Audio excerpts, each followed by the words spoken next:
এজন্য বলছিলাম আর কি, আল্লাহর জন্য ছেড়ে দেখেন।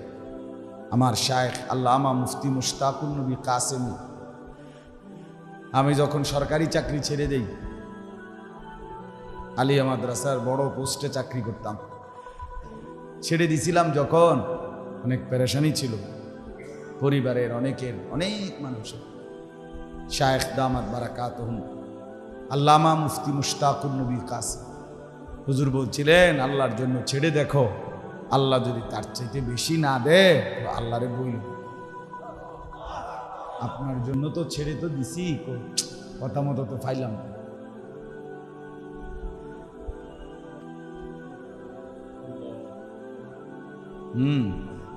আল্লাহর জন্য ছেড়ে দাও, আল্লাহর জন্য ছেড়ে দাও, আল্লাহর জন্য ত্যাগ করো।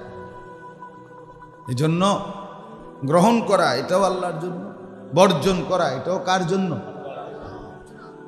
আল্লাহর জন্য। এটা আমাদের জন্য জরুরি। আল্লাহর জন্য এই কথাটা অনেক গুরুত্বপূর্ণ। লিল্লাহ, এটার আরবিটা কি? লিল্লাহ। লিল্লাহ বলেন তো, লিল্লাহ। মান আহাব্বা লিল্লাহ ওয়া আবগাদা লিল্লাহ ওয়া আ'তা লিল্লাহ ওয়া মানাআ লিল্লাহ। কোরআন হাদিসে আছে, নবী সাল্লাল্লাহু আলাইহি ওয়াসাল্লাম বলেন, যে ভালোবাসলো আল্লাহর জন্য, যে বিরোধিতা করলো আল্লাহর জন্য, যে দান করলো আল্লাহর জন্য, যে ফিরিয়ে দিল, দিতাম না তোমার, তুমি গাঁজা খাবে জানি, দিতাম না, তুমি গানের মধ্যে এটা লাগাই দেবো না বেটা, এটার মধ্যে তুমি খেলাধুলা তামাশা করো, যা দেবো না, তো ফিরিয়ে দিল না, কার জন্য? আল্লাহ নবী সাল্লাল্লাহু আলাইহি ওয়াসাল্লাম বলেন, ফাকাদ ইস্তাকমালাল ঈমান, তার ঈমান 100 পরিপূর্ণ হয়ে গেল। 60টা লিল্লাহ। কয়টা লিল্লাহ? ভালোবাসলো লিল্লাহ, বিরোধিতা করলো লিল্লাহ, দান করলো লিল্লাহ, ফিরিয়ে দিল লিল্লাহ। আল্লাহ নবী সাল্লাল্লাহু আলাইহি ওয়াসাল্লাম বলেন, আইয়ুহিব্বাল মারউ লা ইউহিব্বুহু ইল্লা লিল্লাহ, যে কোনো মানুষকে ভালোবাসলো অন্য কোনো কারণে নয়, শুধুই আল্লাহর জন্য, আল্লাহ তাআলা নিজে তার কলিজার ভেতরে ঈমানের স্বাদ মজা বসায় দিবেন। স্বাদ পেয়ে যাবে। আল্লাহর জন্য ভালোবাসা। ওলামায়ে কেরাম একে অপরকে ভালোবাসে, আল্লাহর জন্য ভালোবাসে। আমার বাড়ি লাকসাম নাঙ্গল, আমগো গ্রামে আপনারা গেছেন কে কে? হাত উঠানছে। অবশ্যই আমার গ্রামে গেছে, আমার গ্রামে গেছেন যান, আপনি গেছেন আমার গ্রামে? যাই। কিন্তু এই ভালোবাসা আসলে মানে এইটা বুঝাইতেছে, এই যে এত এত ওলামায়ে কেরাম আমাদের মহব্বত, প্রশ্ন হলো আসলে করতে, ওটা তো আমার গ্রামে গেছে, আমি তো ওনার গ্রামে যাই, তাই আল্লাহর জন্য। এই জমা হওয়া কার জন্য? রাজুলানে তাহাব্বা ফিল্লাহ ইজতামা আলাইহি ওয়া তাফাররাকা আলাইহি। নবীজি সাল্লাল্লাহু আলাইহি ওয়াসাল্লাম বলেন, দুইজন লোক একে অপরকে ভালোবাসলো আল্লাহর জন্য, একত্রিত যখন হয় আল্লাহর জন্য, দুনিয়ার লালসার জন্য না, দুজনে একসাথে বন্দিগি করবে, একসাথে জিকির করবে, একসাথে কোরআন পড়বে, পড়াবে, শিখবে, একসাথে দ্বীনের ফিকির করবে, একসাথে দাওয়াত দেবে, একসাথে তাবলীগ করবে, একসাথে দ্বীনের কাজ করবে, বহু যাই করে একত্র হয় আল্লাহর জন্য। ওয়া তাফাররাকা আলাইহি, আবার আলাদা হয় আল্লাহর জন্য। ভাই ঠিক আছে, এখন আমি আমার ঘরে ফিরি, বিবি বাচ্চার দিকে একটু নজর দিতে হবে, ঠিক আছে আপনিও বাসায় যান, আবার কালকে দেখা হবে ইনশাআল্লাহ। এই যে দুইজন পৃথক হইল, কার জন্য? আল্লাহর জন্য। আল্লাহ রাসূল সাল্লাল্লাহু আলাইহি ওয়াসাল্লাম বলেন, এই দুই লোককে সরাসরি আল্লাহ তাআলা হাসরের ময়দানে ডাইকা নিয়া আল্লাহর আরশের নিচে ছায়া দান। আল্লাহ তাআলা ডাক দেবে, ইন্না লিল্লাহ, তোমরা হেনে বইছো, এদিকে এনে না ওই হেনে কি চায়? হাসরের ময়দানে বইতেছে। আর এটা হাসরের ময়দানের কথা বলছি।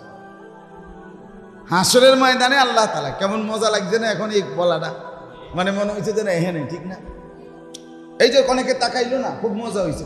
ঠিক বাস্তবিক অর্থে হাসরের ময়দানও যখন সত্যিকার এরকম ডাইকা পাশে উঠাইয়া বসাবে, কি মজাটা লাগবে। হ্যাঁ, فأما من أوتي كتابه بيمينه فيقول هاؤم اقرءوا كتابيه। কোরআনুল কারীমে আছে আল্লাহ তাআলা বলেন, কিয়ামতের ময়দানে যখন আমলনামা বা ডান হাতে দেওয়া হবে, তখন জান্নাতি বান্দা খুশিতে চিৎকার করে পুরা হাসরবাসীকে ডাক দিয়ে বলবে, হাউম ইকরাউ কিতাবিয়া। হে জান্নাত হাসরবাসী, কিয়ামতের ময়দানে দাঁড়ানো মানুষ, সবাই তাকিয়ে দেখো আমার কিতাব, আমার আমলনামা। এই যে আমার নামে 5 নাম্বার জান্নাত লেখা হয়েছে। দুনিয়ার বন্ধুরা পরিচিতরা বলবে, তুমি তো আমাদের গ্রামেই ছিলে, আমাদের মাঝেই বড় হয়েছিলে, জিন্দেগি তো আমাদের এলাকাতেই কাটাইছিলে, কেমনে তুমি আজকে জান্নাতি হয়ে গেলা? তখন জান্নাতি বান্দা বলবে, ইন্নী যানানতু আন্নী মুলাকিন হিসাবিয়া।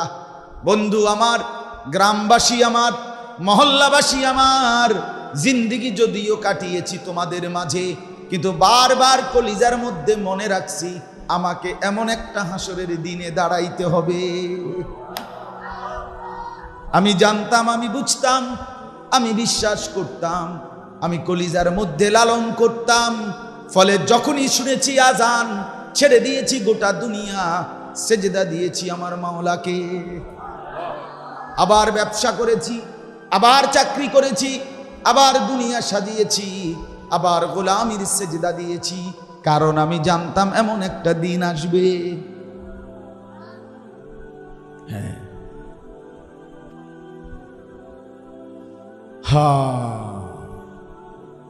আম্মা মান উতিয়া কিতাবাহু বিশিমালি।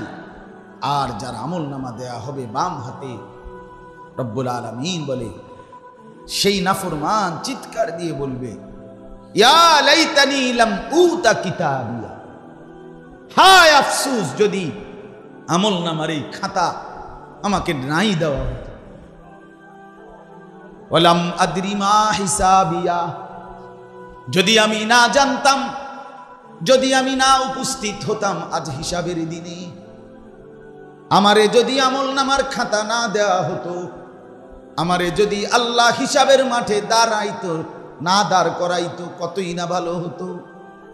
ইয়া লাইতাহা কানাতিল কাদিয়া। রব্বুল আলামিন বলে, নাফরমান বেঈমান বলবে, হায় আফসোস, যদি কিয়ামত নাই হতো, যদি হাসরের মাঠ কায়েম না হতো। মা আগনা আন্নী মালিয়া। চিৎকার করে বলবে হাসরবাসী, শোনো শোনো, আমার সারা জিন্দেগির কামাই মাল, টাকার পয়সা কোনোই কাজে আসলো না। হালাকা আন্নী সুলতানিয়া। আমার বাদশাহী, আমার বাড়ি, আমার জমিদারি, আমার কর্তৃত্ব, আমার নেতৃত্ব, আমার ক্ষমতার বাহাদুরি সবই তো আজ শেষ হয়ে গেল। আমলনামা তো বাম হাতে চলে আসলো। আজ তো স্পষ্ট হয়ে গেল আমি কেবলই জাহান্নামী। চিৎকার শুরু করবে আর দৌড় দৌড় দৌড় ছুটাছুটি করবে। রব্বুল আলামিন ফেরেশতাদেরকে সাথে সাথে ডাক দিয়ে বলবে, খুজুহু ফাগুল্লু। ফেরেশতা, বেঈমানকে ধর, ধর তারে, ধর তারে, ধর তারে, ধর, ধর বেঈমানরে ধর। ফাগুল্লু, বেদে ফেল ফেরেশতা, শক্ত করে বাঁধে বেঈমানকে। বেহায়া, বেনামাজি, বেশরম, উলঙ্গ ছবি দেখছিলি যুবক, মনে রাখিস শক্ত করে বাঁধ দিবে তোরে। কার বেড়ি দেখছ? কার বেড়ি মোবাইলে দেখো? হ্যাঁ, কার ছবি দেখো? নাফরমান, উলঙ্গ নর্তকী দেখো। মনে রাখো, একটা সেজদা দিতে মন চায় না হাইওয়ান, এত বড় দামরা, হাত পাও সুস্থ সবল, এত বড় হাইওয়ান কেমনে হইলা বেটা? একটা সেজদা দিতে মন চায় না, এক ওয়াক্ত নামাজ পড়তে মন চায় না, অপদার্থ কোথাকার। ভাত খাও কেন? আমি এই ছেলে, তোমরা যারা নামাজ পড়ো না, ভাত খাও কোন লজ্জায়? ঘুমাও কোন বেশরম? আল্লাহর জমিনে ঘুমাও কেন? দাঁড়াও কেন? রব্বুল আলামিন বলবে খুযুহু ফাগুল্লু, বান বান, শক্ত করে বাঁধবে। ফেরেশতা বলবে বান্দিছি মাওলা। এবার কি করতাম? আল্লাহ বলবেন সুম্মাল জাহিমা সাল্লু, এক লাথি মেরে জাহান্নামে ফেলেন। মার লাথি দান, মার লাথি মার, এক লাথির লগে যাতে জাহান্নামে গিয়া পড়ে। কোরআনের আয়াত।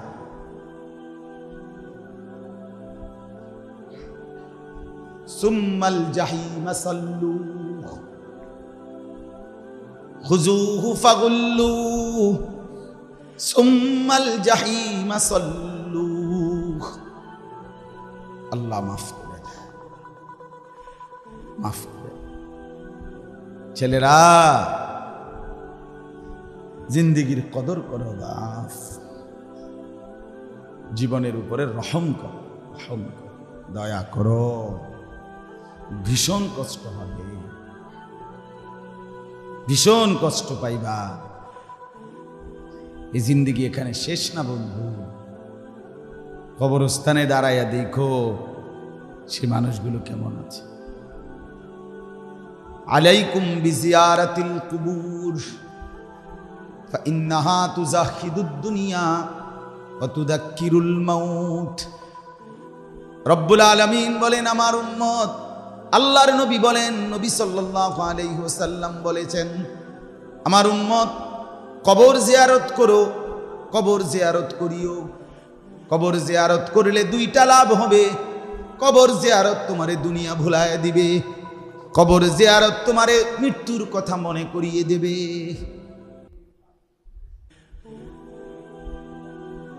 খিচুড়ি মার্কা জিয়ারত না, খানার লোভে না, এমনি এমনি আখিরাতের ভয়, আখিরাতের ভয়। বিরিয়ানি মার্কা জিয়ারত না, খিচুড়ি জিয়ারত না, নিজের জিন্দেগি সুন্দর করার জন্য। ফাইন্নাহা তুযাহিদুদ দুনিয়া, দুনিয়া বিমুখ করে। কবরস্থানে দাঁড়িয়ে একবার ভাইব যুবক, বাপ আপনারা মুরব্বীরাও ভাইবেন, 60 বছরের বুড়া মিয়া যাবাটা অন বিড়ি খান, যারা কবরস্থানের সামনে দাঁড়াইয়া একটাবার বিড়ি খাইয়েন, তাহলে টের পাইবেন। কারণ এটা মনে হইব তখন, আরে হেনে গিয়ে তো খাইতে পারতাম না। 60 বছরের বুড়া মানুষ, এত বড় বুড়ো মানুষ এত দিন হায়াত পাইল, এবার অনবিরি খায়। শরম কোথায়, লজ্জা কোথায়? আরে বলেন না চাচা, লজ্জা শরম থাকা উচিত না? এই বয়সও গুনাহ ছাড়ার টাইম হয় নাই? এখনো টেলিভিশনে নাচ গান দেখার ছেড়ে দেওয়ার টাইম আজও হয় নাই? এখনো চা দোকানে আড্ডা দেওয়া বন্ধ করার সময় আজও হয় নাই? কখন হবে তাইলে?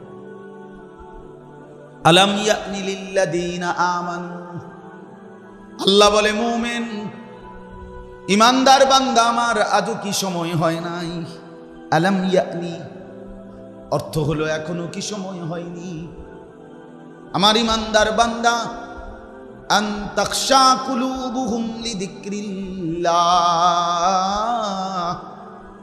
আমি আল্লাহর স্মরণে, আমার জিকিরে দিলটা নরম করার, মনটা ঠান্ডা করার, দিলটা নরম করার সময় কি বান্দা আজও হয়নি? কখন হবে? যেদিন মরবে সেদিন। যেদিন মরবেন সেদিনই তো বুঝবেন। সেদিন তো ফেরাউনও বুঝেছিল, নমরুদও বুঝেছিল, কিন্তু বুঝে লাভ কি হইছে?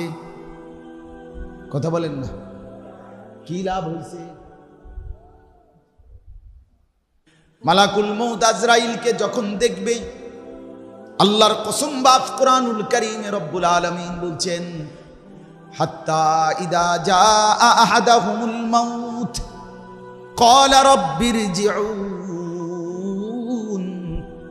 প্রত্যেকটা নাফরমান পাপী মালাকুল মউত আজরাইল যখন সামনে এসে দাঁড়াবে, মালাকুল মউতকে দেখে আল্লাহকে ডাক দিয়ে বলবে, রব্বুল আলামিন এই ফেরেশতাকে চলে যেতে বলো, আমারে দুনিয়ায় অল্প কিছুদিন আরো থাকতে দাও।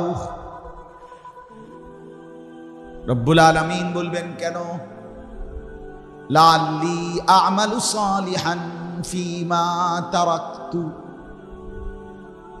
নাফরমান পাপী বলবে, আল্লাহ বিগত হায়াত যেই নেক আমলগুলো ছুটে গেছে, এবার যদি সুযোগ পাই সেই আমলগুলো করব।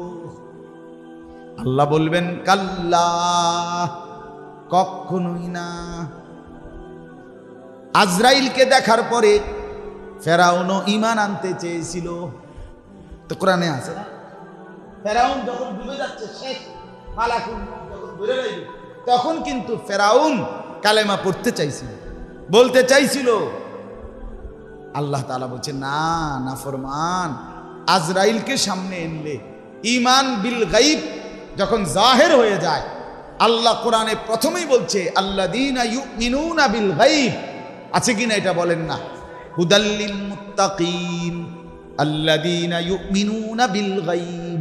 কবর না দেখে বিশ্বাস করতে হবে, কবরের আযাব না দেখে ভয় করতে হবে, জাহান্নাম না। ওই বেটা, এই জানেন থেকে জাননি, সরো মিয়ান থেকে সরো, তুমি সরো এন থেকে, যাও, ফালতু এনে সময় নষ্ট করতে। তো কোরআনুল কারীমের মধ্যে আল্লাহ তাআলা বলেন, না দেখে বিশ্বাস করতে হবে, না দেখে, না দেখে। দেখাই এলে আমি তো বুঝি। আল্লাহর নবী সাল্লাল্লাহু আলাইহি সাল্লাম বলছেন, জাহান্নামের এক ফুটা নিঃশ্বাস যদি 1 সেকেন্ডের জমিনের মধ্যে পড়ে, তো গোটা জমিনবাসী নিশ্চিহ্ন হয়ে যাবে। আল্লাহ তাআলা, নবীজি বলছেন, শুধু লাশকে যখন কবরের দিকে নিয়ে যায়, নাফরমানের লাশ যদি হয়, তো খাটিয়ার মধ্যে এমন চিৎকার করে, আল্লাহর রাসূল বলছে, যদি একবারের জন্য আমি আমার উম্মতকে আল্লাহর পক্ষ থেকে বলতো, শুনাইতো, তাহলে আমার উম্মত কোনোদিন আর কোনো লাশ কাঁদে নিত না, আর কোনো মানুষের জানাজাও হতো না, দাফনও হইতো না। কুকুর বিড়াল রাস্তার মধ্যে লাশ কামড়াইয়া খাইত, কেউ কাঁদে নিত না। যদি চিৎকার মারে, এই চিৎকার সহ্য করা সম্ভব। লাউ সামিআল ইনসানু লাসাইকা, মিশকাতের হাদিস। আল্লাহর নবী সাল্লাল্লাহু আলাইহি ওয়াসাল্লাম বলেন, যদি মানুষ শুনতো একবার, তো সব চিৎকার করে বেহুশ হয়ে যায়। এজন্য বাপ আফসোস করতেই হবে। বুঝতেছেন না তো? বাকি বুঝুন লাগবে। আপনি বুঝতেন না, আপনার বাপ দাদা 14 গোষ্ঠী বুঝবেন। বুঝতেন না, বুঝবে। ছেলেরা বাপ বুঝতে না, হ্যাঁ বুঝবা, কোনো সন্দেহ নেই। তুমি বুঝবা না মানে তোমার 14 গোষ্ঠী বুঝছে, তুমিও বুঝবে। মরতে তোমাকে হবেই, হবে কি না বলেন না? মালাকুল মউত আসবেই তোমার সামনে, সেদিন তুমি চিৎকার করবে, আহাজারি করবে। وأنفقوا مما رزقناكم من قبل أن يأتي أحدكم الموت فيقول رب لولا أخرتني إلى أجل قريب। আল্লাহ বলে, বান্দা যা কিছু করার, বন্দিগি, গোলামি, দান, সাদাকা, জিকির, সেজদা, ইবাদত, যা কিছু করার, মিন ক্বাবলি আন ইয়াতিয়া আহাদাকুমুল মাউত, মৃত্যু মালাকুল মউত আসবার আগে আগেই করে ফেলো। আচ্ছা, আর কেমনি কইতো? কি বাংলায় কইতো? কথা বলেন না কেন? আল্লাহ তাআলা আর কেমনি কইতো? আপনারা একেবারে খোলামেলা স্বাভাবিকভাবে বলেন, ফায়াকুল রাব্বি লাউলা আখারতানি ইলা আজালিন করিব। আল্লাহ বলেন, নাইলে কিন্তু বান্দা নাফরমান, মালাকুল মউত এসে পড়লে কিন্তু প্রত্যেকেই আমি আল্লাহর কাছে বলবে, আল্লাহ দুনিয়ায় একটু সময়ের জন্য থাকতে দেন। করিব, করিব মানে সামান্য, অল্প। রব্বুল আলামিন জিজ্ঞেস করবেন কি করবা, এখান থাকতে দিলে তোমারে কি করবা? ফাআসাদ্দাকা, নাফরমান বলবে 1 নম্বরে যা আছে ব্যাংক ব্যালেন্স সব কিছু তোমার রাস্তায় সাদকা করে দেব, সব দিয়ে এলাম। মসজিদুল্লাহরা যদি কোনো আমরা কাম সে ঝাড় ডালাই হয়ে গেছে, টেয়া নিতাম না, তো ফাও ধরে আল্লাহ দোহাই টেহা নেই, আমি নিতেন না। আমি মালা করবো আজরাইলের হাতের থেকে আইসি হুজুর, আপনি মানে ফাআসাদ্দাকা, সব দান করে দেব। ওয়া আকুম মিনাস সালিহিন, আল্লাহ যদি এবার সুযোগ পাই একদম নেককার হয়ে যাব। আল্লাহ দেখবেন এবার যদি সুযোগ পাই আজরাইল রে চলে যেতে বলেন, বাকি যে কয়দিন থাকবো আমি আর আব্দুল কাদের জিলানী বরাবর। এবারে দেখবেন আমি আর জুনায়েদ বাগদাদি বরাবর হয়ে গেছি। আল্লাহ বলবেন ওয়ালা ইউআখিরাল্লাহু নাফসান ইদা জাআ আজালুহা, না বান্দা আমি কখনোই মৃত্যু চলে আসলে মালাকুল মউতকে হাজির করে আমি আমার বন্ধুর সামনের থেকেও মালাকুল মউতকে ফেরত নেই না। ইব্রাহিম থেকে ফেরত নেই নাই, আমার সোয়ালাক আম্বিয়ার কাছে মৃত্যুর সেই ফেরেশতা মালাকুল মউত এসেছে, কেউ ফিরে যায় নাই। তুমি কেমনে যাইবা ফেরত? আমি কাউকে মালাকুল মউত আসলে আমি আর কাউকে সুযোগ দেই না। আল্লাহ আমাদেরকে মাফ করুন।